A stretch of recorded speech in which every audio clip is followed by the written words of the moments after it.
It's Meredith, the cooler part is the Grove and the tailgating before the game, where it's, the players walk through the Grove down and there's people everywhere. Then the stadium isn't some new age thing, but I mean, SEC football, especially night games, it gets rocking. Oh, that's so cool. College game day, like I cry, I laugh, I get excited. It's like the best television show ever. And that's just packing for the tailgate party, right? Welcome, Did everyone. did did Brown have a football team? Oh, the Brown Bears, sure. But I don't know that I think I maybe went to one or two football games. They weren't great when I was there, and so the mascot, the brown bear, would do mudslides just to try to keep the crowd Get the entertained. crowd fired up. I didn't know what I was missing until I went to a Texas game. Yeah. Robbie, going way off path here already rich. Always. But Robbie had a high school classmate who went to Brown, and his claim to fame, Cody Ziegler, his claim to fame was that he attended classes with Emma Watson from Oh, Harry Potter. That's a good yeah. claim to fame. Yeah, it's a good claim to fame. Yeah. I Yeah. didn't know Brown's nickname was the Bears. That's funny. The It's the Brown mascot, the Bears. mascot. Okay. All right. So, and we are talking college football with Meredith Whitney. If you just logged on, we're going to go ahead and get started momentarily here. So, Now, and what what is made you your, pick Brown, by the way?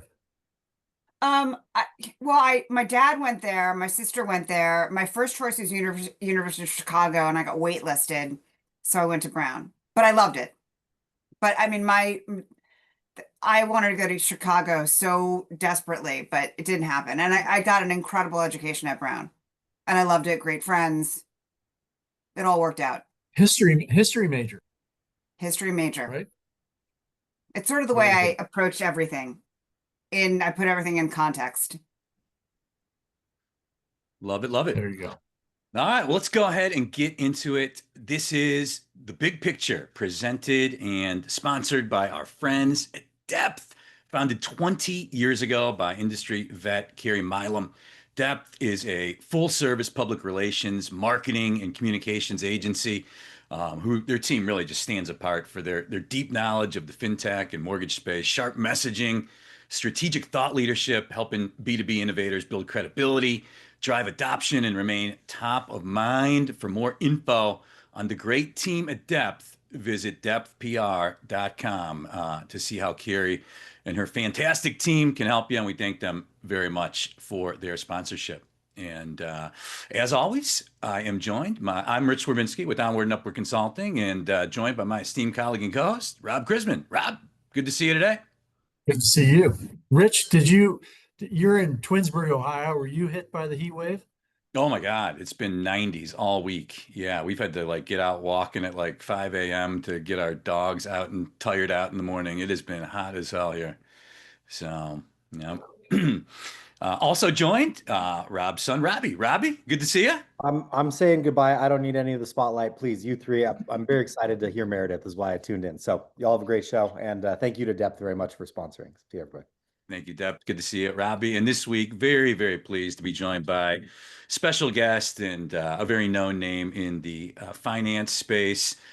She was a director for years at Oppenheimer and Wachovia, where 2007 famously called the financial meltdown in advance of that. Can't wait to get into that a little bit. Meredith, where she earned the nickname the Oracle of Wall Street. Do you still get that a lot, Meredith, the Oracle nickname? I mean, it feels like it's kind of stuck with you, which is a good thing, I would imagine. I think Bloomberg uses it a lot, so then people pick up what's been written. So I don't know. I don't shy from it, but it's a little daunting. All right, so we'll lay out the Oracle talk on this show. But yeah, Meredith, very very successful career, and founded her own agency that still exists today. We dropped the link in the chat so you could see how Meredith helps institutions all across America. And Meredith, thank you so much for coming on the show today. We really appreciate it and looking forward to the conversation. Happy to be here. Cool. So, Meredith, just so you know who you're dealing with here, Rich heads up the Wiffle Ball World Championships in Ohio every August. And so I think they call him the Oracle of Wiffle Ball. So That there is you a go. little intimidating. Exactly. Shouldn't be, yeah. So, but Rob loves to bring up the wiffle ball tournament. So, but It's Rob, an accomplishment. It's an it accomplishment. is. It's yeah. It's a fun event for sure. So, but and Rob, this week, as always, a robust news cycle. What do we have this week? Crypto-backed mortgages, Fannie and Freddie looking into, made big news this week. President Trump already sizing up Jay Powell successors. That made me happy when I saw that this morning, trying to expedite the transition there. And then Rob, as I predicted, I'm not going to call myself the oracle, but I told you these Trump tariffs would never get implemented. I mean, the whole Liberation Day, stock market at all-time highs, Rob. It seems like they've shushed off, a lot of the tariff fear, and pretty optimistic looking forward. So, I throw that all to you with your thoughts on how you get us started this week. Well, here's Guy Schwartz asking to ask Meredith why no one from the rating agencies went to jail in 2010. We'll get to that maybe, Guy. But yeah, the interesting thing, yeah, there's always a lot going on, Meredith, in mortgage banking. You know that. The Bill Pulte came out with a announcement this week, a day or two ago, talking about Fannie Mae and Freddie Mac looking at cryptocurrencies and their role in mortgage banking. That's no surprise given the Trump family's I forget the name of the crypto company that they're involved in, but it could have wings. I think if the uh, if the investors are behind it, Fannie Mae and Freddie Mac, and the agencies, or I should say the aggregators and so forth, are view that technique or that way of backing a down payment as credible, then yeah, it could move forward. But I'd say, and Meredith, just for your information, Rich and I squabble about the role of the Federal Reserve and Jay Powell and look the data that the Fed looks at during the FOMC meetings and so on. And this feeds directly into your specialty. I'm sure you follow the Federal Reserve. You probably have met with members of the Federal Reserve, and I view them as having a very difficult job being a president of a Federal Reserve district in terms of data to look at, in terms of public policy, and so on. And I think that having a boss like President Trump would be a very difficult position to be in if you were Jay Powell, having heard some of the things that President Trump has said about him.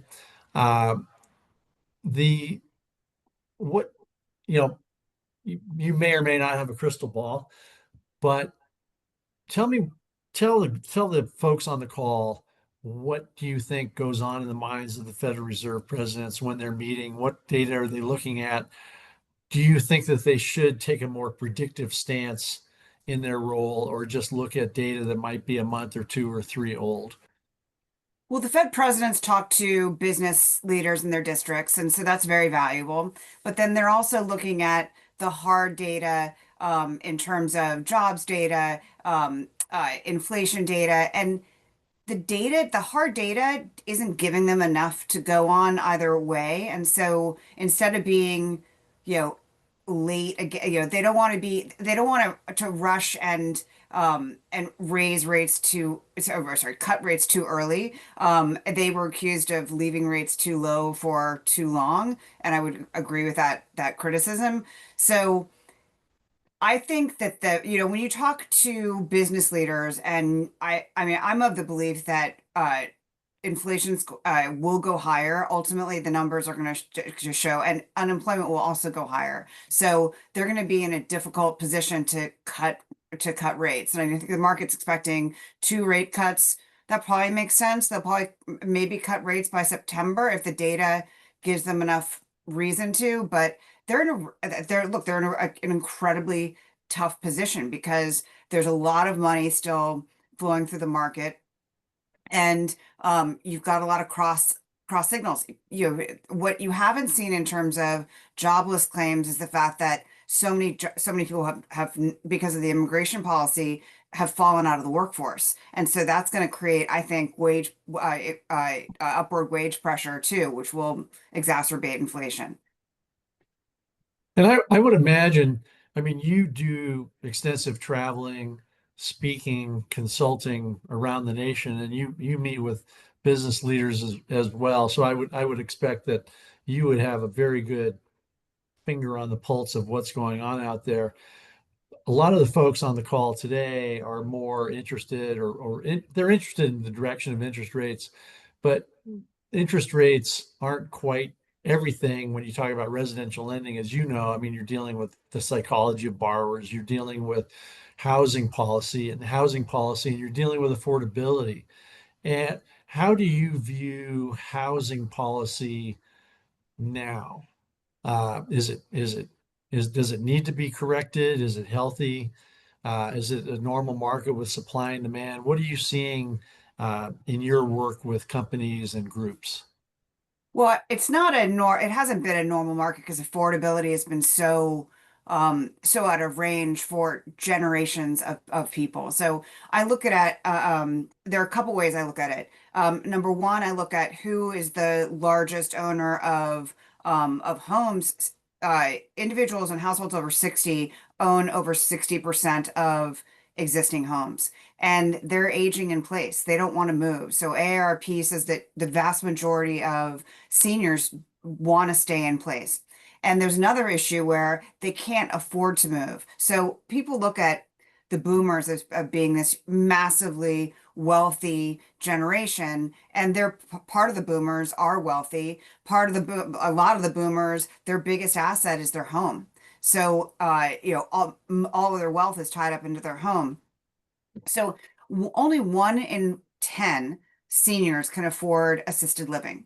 And that shows that there's not and that's Harvard Joint Center for Housing statistics. So there's not an affordable option for seniors to downsize the way maybe there had been in the past. So they're staying in place. And one thing that started to happen beginning in last summer was you started to see home equity pick up. And home equity is, as you both know, had been contracting for 17 years. And when that started to pick up, and on top of that, private credit started to target and basically and make like they over 40 billion in sorry over 50 billion in forward purchase agreements has been announced since the summer with private credit sponsors and mortgage originators and home equity originators. So there's a ton of capital going in offering home equity loans. If seniors, which own 44% of total home equity outstanding, if they're tapping into the equity in their home, there's less pressure for them on them to sell. So as you know, one of the biggest challenges to any homeowner has been skyrocketing homeowners insurance, rising property taxes. You can buffer that with by accessing tapping into the equity in your home. And by my estimates, there's about $26 trillion of tappable equity in homes. And you're at the it's been going on since last summer, but you're the very beginning of what I think is going to be a home equity renaissance. And that's gonna hurt the primary housing market. Yeah, every Robbie offers to help me move into a nice assisted care facility and take over, where I live. Um, he's got a big heart that way. I'm kidding, but it is an interesting situation because of the equity that's out there. And as I mentioned, or as you know, I send out this daily commentary, and there's some ads in the commentary, and certainly the advertisements for HELOCs, seconds, and so on have increased dramatically in the last year or so, as you mentioned, you know, capital flowing into that or having money available to tap into that equity. And you're right, it does, if I can get a reverse mortgage or a second, a HELOC, then I don't have to sell my house. I'll sit here till they carry me out feet first, right? Yeah, there's a So, new product that that was announced a couple weeks ago, which is targeted to the senior market. The product exists in the UK market. It's an IO home equity loan. So imagine that. So Wow. the payment then is going to be that much lower and that much more affordable for seniors.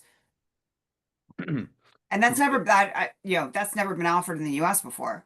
No, I've So I, never I seen think that it. I think that home equity is a game changer for the housing market. So much tappable equity out there, Meredith. I'm, interested in your take. Some of the emerging like consumer credit dynamics in America. You mentioned HELOC activity starting to really pick up, credit card balances, some, tick Over a ups. trillion. Yeah, tick ups in auto loan defaults, pick up in like buy now, pay later loans. It kind of speaks to an American consumer that is, kind of at getting debt capped and the numbers keep going up. What do you make of that? Do you, uh, what do you make of how that could impact the broader economy as we move forward here? Well, a lot of people focus on the $1 trillion number with credit cards, but credit cards are growing aren't growing as fast as HELOC loans, and auto is kind of on a stasis basis. So the real delinquencies you see are in student loans because you had forbearance for so long, and as you both know, when you're not accustomed to making the longer you go without making a payment, the harder it is to then resume that payment. So that could be for, a balloon payment or any type of payment that the losses are just higher for that. So I don't know that, the losses in credit cards aren't, they're back to pre-pandemic levels and maybe a little bit higher, but they're not something that make me so nervous. I think that you're starting to see pay downs actually on credit cards and debt consolidation loans because again, getting back to these forward purchase agreements, SoFi has over over 12 billion in forward purchase agreements. And that's so they're out in the market heavily marketing their personal loan debt consolidation loans. That's going to pay down higher cost credit card. So I'm not so I think the consumer is I think 52% of households are stressed and likely going to go through their second recession. The first recession, no, these are not technical recessions because in terms of the broader economy, but if you segment the consumer, 52% of households live at least paycheck to paycheck without going, many are using debt to make ends meet. And their after-tax incomes expanded by almost 40% with COVID stimulus. And so when COVID stimulus expired at the end of towards the end of 22, their corresponding after-tax incomes went down by the commensurate amount. And so that very much felt like a recession to them. And so they've adjusted out of it. But I think as you see unemployment tick up and as you see inflation start to come through the system again, another revival in inflation come through the system again, that's really going to hurt 52% of households. But it's not broad-based because most of the spending has happened at the very high end and with a generation I call the avocado toasters. That's 24 to 38. They don't own homes. 1 in 5 men in that age cohort are living with their parents. So, which is 1 in 10 of that age cohort of women are living with their parents, but 1 in 5. So they have more discretionary spend. They're spending on experiences, they're spending on travel, they're spending on dining out. That's crimped a little bit, but as I get to repeat myself, 52% of households don't have that luxury. It's almost like Italy, right? Isn't there a standard joke about Italian men live at home with their moms until they're 40 or 50 years old or something? Anyway, to take a broader picture momentarily, Meredith, uh, throughout my economic career, market career, there was always a flight to quality. When North Korea would fire a missile near Japan, there'd be a flight to quality. If there was some event happening. There would be a flight to quality, and money market investors, not only in the United States, but worldwide, would typically buy assets backed by dollars, whether those are treasuries or mortgage-backed securities. That's died off here in the last, say, 6 months. It doesn't seem like the same activities that would normally result in people buying bonds have resulted in people buying bonds. Have you seen anything, or do you have any thoughts on that? Why we're not seeing rates plummet, given what's going on in the Middle East, for example? Well, I think you've seen, the big fear is that, 40% of the US Treasury market is owned by foreigners, that they're going to start backpedaling from buying treasuries, from buying flight to quality assets. You haven't seen that dramatically, but there are a number of steps that the Treasury and the Fed is focused on. Yesterday, the Fed announced that they were going to lower the SLR reserve. I don't think Right. that's going to amount to much, because I don't think banks are going to want to load up on low yielding treasuries. They can make more money elsewhere, and there's rate risk there, so they could eliminate the rate risk, but still, I think they want to. I think their return hurdles at most of the banks of 15% ROE or over, and I don't think treasuries get you to that return hurdle. So, a lot of what the U.S. has done during both administrations have cooled foreigners' appetites for treasuries, and plus, they're great yields outside of the U.S. too. But This is the Yes. you bring that up because in so many times during my career, during those events, there was a flight to quality, and the securitization market just came to a grinding halt. And in that time, I think of 98, so many companies, mortgage companies included, went out of business because they couldn't access capital.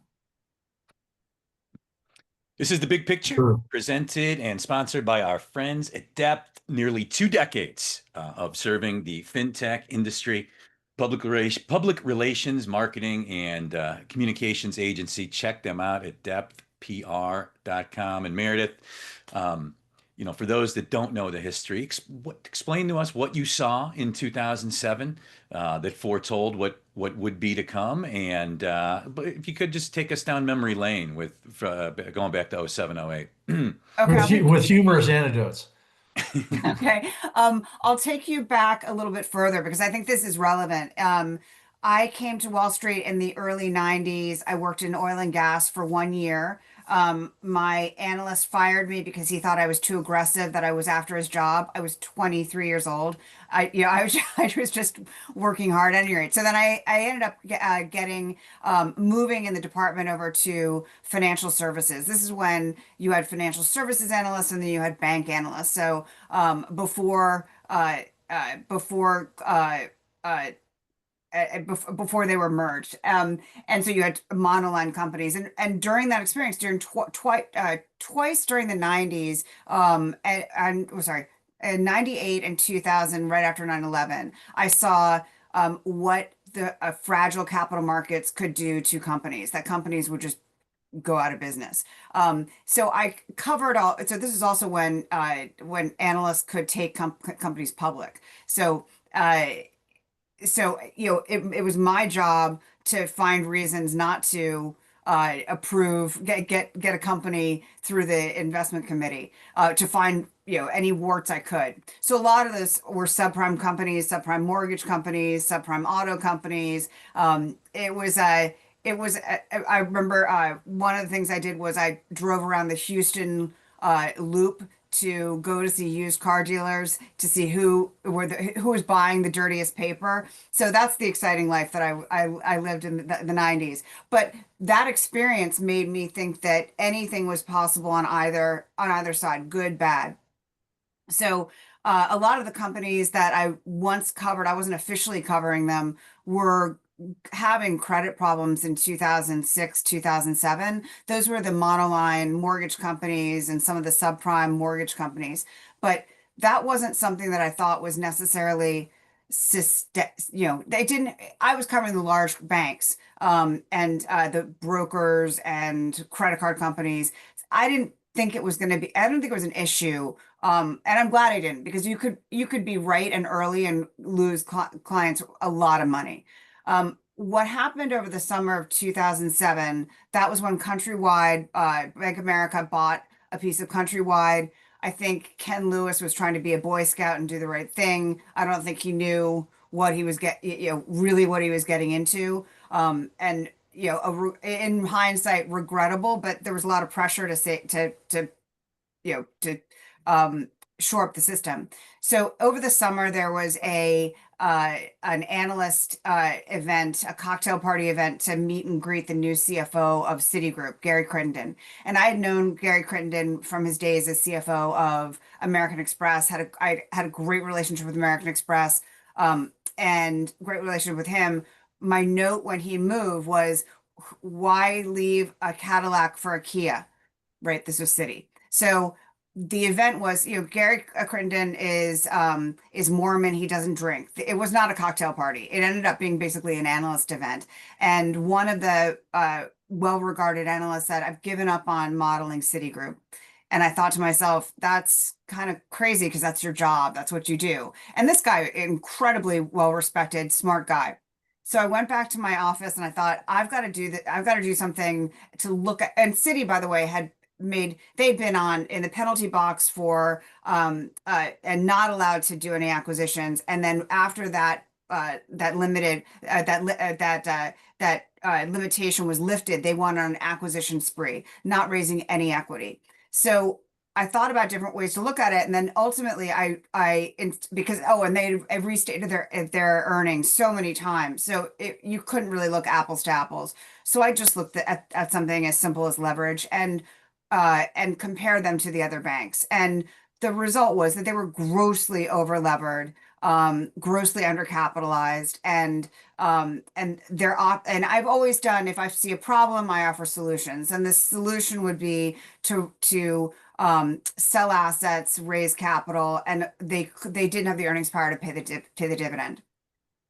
So I sat on that report for a month and change. Sorry, I sat on the report. They reported third quarter earnings, and then I published the report just on the night after the Wednesday the Fed made their announcement, and it was the shot heard around the world. And right after that, the next report I published was the first of a series called Ring of Fire, and I had presented to the FDIC in 2006 on my fears of housing at that time. Remember, Greenspan was saying everybody should get an adjustable rate mortgage in a rising rate environment.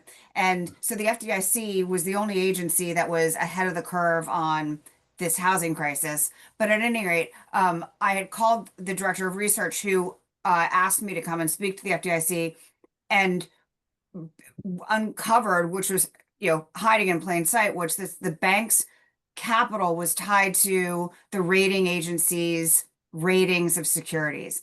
And with these mortgage-backed securities, they were rated one time in their lifespan, and then they hadn't been looked at since. And so there were trillions of dollars of securities that had to be downgraded. And what that would mean was all the rest of all the banks that owned these securities would have to raise additional capital. And so that was really much more than the Citigroup. That was the seminal series of research that I did, that you could with certainty follow this and look at which banks and brokers were the most vulnerable, and when they needed to have raise capital, according to when the rating agencies were getting around to downgrading these securities. So that's how it may not seem like a natural progression, but it's how you cumulatively bring together all of the resources and experiences and access to information that you have. So that's really started. I think that the city call, because so many people owned city and relied on it for dividend income, was so stunning, because you think that surely the emperor has clothes, right? No, there's no possible way that a mega a giant a financial institution like Citi would possibly be vulnerable to cutting its dividend. And then the rest, so it's really the Ring of Fire series set me towards so many, and then other things happened too, in terms of Wachovia, which is now part of Wells Fargo, was funded very much like GE Capital. They were using short-term funding for long-term. They're mismatched on funding. And then, I could go down the list of what was wrong with each company, but Bear Stearns, had Bear Stearns, which went which was originally going to be sold to JP Morgan for $2. It ended up being $10. I could see that happening in the summer of 2007, because two of their funds blew up. So I made that call in terms of putting a sell on that stock. At the time, because I was so in the weeds with everything, I could see things that other people couldn't, because they just weren't, it wasn't their job to focus on these things. I look at it like they were similar periods of time. The steroid era in baseball. Like afterwards, I look back on it like, how did I not see this? Like these monster creatures with the heads and arms this big, just, and I really looked at, the financial crisis the same way. And you were one of the few that saw it. Of course, you were right about Citi. Their stock tanked. Their CEO was fired shortly after. And, and the rest is history. But I look back at it that way. Like, I mean, how do we not see? But you were there, you were in it, you saw it, and were one of the ones brave enough to speak up about it. It didn't really seem that brave. But I mean, I didn't think like, oh gosh, I've got this incredible amount of courage and I'm doing this. It was just, and this is true for everything I ever do. The numbers get me there. So I have conviction because I've done the work, and the numbers lead me to conclusions. I don't have a predetermined conclusion that I want to get to. If I start off on something and my initial hunch is wrong, I will change my thesis. But it was all math. The math doesn't have an opinion. It's just math. So that's where it got me. I guess in hindsight, I should have been. I mean, I knew exactly what I was doing. I didn't know how. I didn't know the repercussions would be so scary. Mm-hmm. Because people had a lot of opinions. Oh yeah. Well, people have a lot of opinions now, and I imagine going back to kind of what you're doing now in terms of advising companies and speaking and so on, without asking you to share any secret sauce or any secrets that you're advising companies on. Are you seeing anything now that are you watching anything now that is interesting to you? Regardless of where it goes number wise, but what do you have your eyes on now?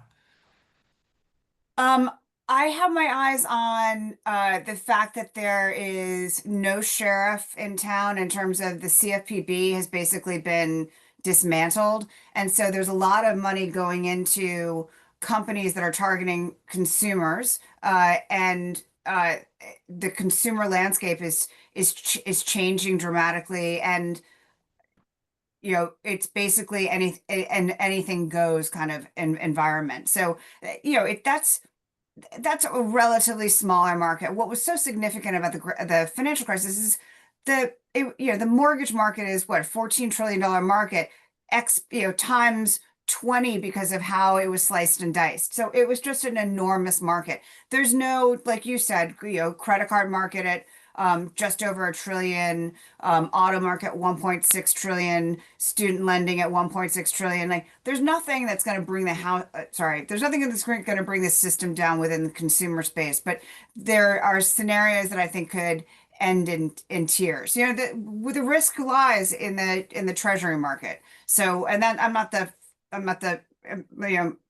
the first to say that, but that's where I think more of the risk lies.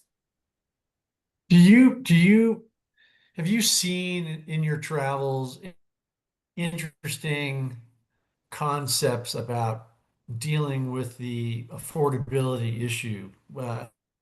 And when we talked about it earlier in the call, you have homeowners insurance, you've got HOA fees, condo fees that have gone through the roof. Insurance costs are up, especially in places like Florida or California. Uh, so interest rates, people complain about interest rates. Oh, they're too high, they're too high. Well, they kind of are what they are. And obviously, the monthly housing picture for a borrower includes interest rates, but it also includes insurance and HOA fees and condo special assessments and so on. Have you seen anything that interests you in terms of helping the affordability issue? I know that one of the campaign conversation topics was selling public land and putting affordable housing in places like Eastern Nevada. Uh, Anything that interests you in that area in The terms of problem with that helping is that affordability? nobody wants to live in those places where they have public land. There are a couple things. So I've gone with some congressmen on site tours and been involved in a lot of those conversations. One thing, the cost of building a home, if you deal with manufactured housing that actually looks like a great house, that's in a more affordable way. But the issue is that what makes a home unaffordable is the land. So there is municipal land that could be ceded to developers designed for affordable housing that would make the math work. But you have to get local. It's really a local. They're local projects. And I think about a lot of one of the things that I focused on in my work with all the states is the states are very asset rich. The municipalities are very asset rich, and they can sell portions of those assets to fund things like this. So it's a public-private partnership that's going to make the housing more affordable. The other issue is when you have businesses and factories that need employees, one of the big problems is there's no affordable housing. So it may be possible to get businesses to subsidize the housing for their employees. That's another option, or use their cost to borrow to subsidize the mortgages for some of their employees. There are a lot of out of the box options, but again, I think it's a public-private partnership. So that's and at the local level, it's hard for Yeah, me to imagine anything at the national level that could really change really could change the dynamics. yeah, it seems like the federal government can only do so much. And then you're dealing with Edna at the local planning commission, and it costs, $10,000 for a sewer hookup or whatever it is. Yep. You're dealing with cities and counties that the federal government really can't control. And so the federal government can only do so much. So yeah, the company going back to a company town environment that would be interesting. Uh, Going back to like the 1800s or something there.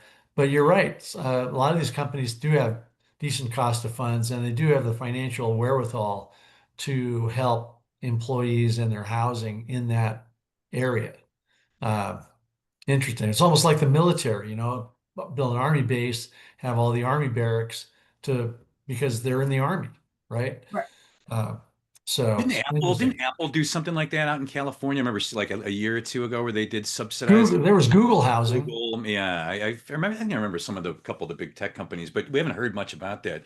Meredith, what about I've had a plan I've been talking about for God, like 6 to 7 years on this show. Um, People that non-institutional investors that say own less than 10 investment properties waive or reduce the capital gains taxes for a defined period of time if they On sell those them to an individuals. owner occupant. And I like to always ask our guests, I'm just dying for somebody to punch some holes in this. It seems to make sense to me, but I feel like I'm missing something on it. So let me So let me the let me elaborate on Rich's idea because he's talked about it so many times. He took some shortcuts there. So if I own a home and I'm a baby boomer and I've got $200,000 of gain on it, over and above what I'm exempt from paying taxes on. I really don't want to get taxed on that $200,000 gain. So is there a program that maybe Congress could put in place that would alleviate that tax burden? And so I wouldn't have that $200,000 to pay taxes on. I would get kind of a get out of jail free card.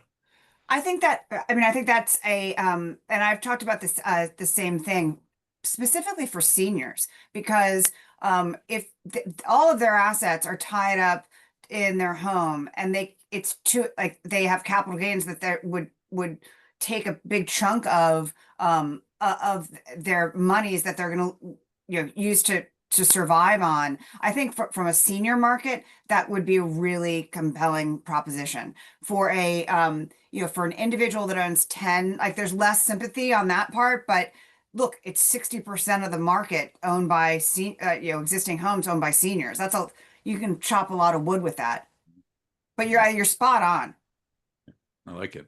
And then Meredith, is the affordability issue, it's so nuanced. There's local components, as you mentioned. There's a lot of different things contributing to the poor affordability of homes in America now. We've seen home values go up. They went up over 40% over, I think it was 21 to 23.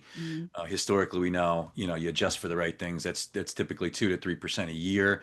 Is home ownership as a wealth strategy for the middle class, is it dead in the interim, in the short term here? How do you view that? Are there systemic fixes that are realistic to the affordability issue that is going to make it feasible for people to buy a $300,000 home in Cleveland, or a $500,000-$600,000 home in DC or California? Well, look, if you want to buy a home in Scranton, Pennsylvania, you can probably find an affordable home. It's where people want to live. There's lack of affordability, but there's affordable housing out there. You just have to move to places you probably wouldn't want to move. And again, I think that most of not most, but a big portion of the home sales that have occurred have been at the very high end. So it skews the number, I think, probably unnaturally higher than average prices might on the ground really be.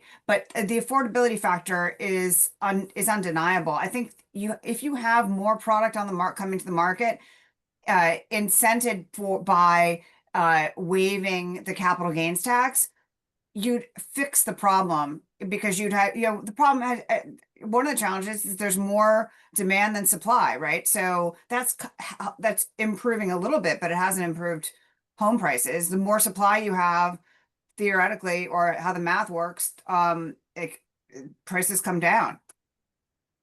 Any economic indicators, Meredith, that you watch or place more credence in than maybe policymakers do, numbers that you look at to help with your assessment of housing in the broader economy in America? I mean, I look at all the numbers I look at the same numbers that everybody else looks at in terms of housing, but I look at, the bugaboo that I look at is, the home equity is very telling to me, because that's gonna give a lot of relief to people that otherwise would be forced to sell their homes because of affordability. So that's something that I don't think many people are looking at, because they haven't had to look at it, because it's been a shrinking pool. And most of the banks have gotten out of the big banks have gotten out of the market. So Wells doesn't do it. I don't believe Citi does it. I think JP Morgan may be coming back into the business, but not officially yet. And Bank of America does it primarily for their high net worth individuals. So it's some of the regional banks are doing it, but a lot of the non-banks are dominating the market. Rocket's one of the largest originators. So I look at that. I look at consumer spending from different sources. So a lot of the consumer sentiment numbers survey based, and I don't know of anybody under 40 who answers a phone that they don't know the number from, right? And they're not going to do a survey. So I think the survey data is outdated. So I look at real credit card spending and where it's happening, the volume, and I think things still look okay. That surprises me, because I would think there'd be more strain in the market. I can tell you that when the retailers went to the White House just after Liberation Day, they were told, you cannot raise prices. You cannot raise prices due to tariffs. And they left and all raised prices because they have to protect themselves. And they raised prices on a lot of items that may not be tariff, just to look like they weren't specific, singling out items imported from China. So it was across the board. So you're going to feel, I think the consumer's going to feel it. It's hard to see it in the numbers right now. I've heard companies are using bonded warehouses, which helps with that question. And a lot of, I think, companies their purchases. So yeah, at some point it'll come through. But yeah, I think the tariff volatility is what impacts consumers to some extent because President Trump would announce something and then a day or two later remove it or postpone it, change the numbers. And so people looked at that and said, we don't know what's going on. But I think the damage is done in terms of people raising prices. I think that's already happened. So let's say now they're being a little squishy about July 9th, the July 9th deadline of having specific tariff rates for specific countries. I think that, like I said, I think that the damage is done. The volatility is, keeps people away from making purchases, but the capital markets are wide open. So, a lot of that's been blown off. Well, good stuff, Meredith. We so appreciate you coming on the show and sharing your insight with us. Really, really enjoyed the conversation and appreciate your time with us today. Thank you so much. Thanks for inviting me. And you can check Meredith out, her advisory firm at Meredith Whitney LLC.com to see how Meredith helps firms and her speaking topic she speaks on. Somebody noted in the Q&A as well, Emma Watson is a sports card trader. Somebody put in the Q&A, which I did not know that, but interesting info in the Q&A. And as always, want to thank our attendees for joining us this week. If you are listening to the podcast where most of you listen, we do the show live on Zoom every Thursday at 3 p.m. Eastern. You can go to chrismancommentary.com to get signed up. We actually have a rare week off next week with the July 4th holiday, but we'll be back at it after the holiday. And once again, I want to thank Meredith and thank Rob, as always, for joining us this week. And I appreciate it, guys. Thank Depth and Meredith. Thank you very much for joining us. Thank you. Have a great holiday. Have a great holiday, everyone. Big thanks to Depth. Check them out at depthpr.com, and we will see you on the other side of the 4th. Have a great rest of your week and weekend, everybody. Take care.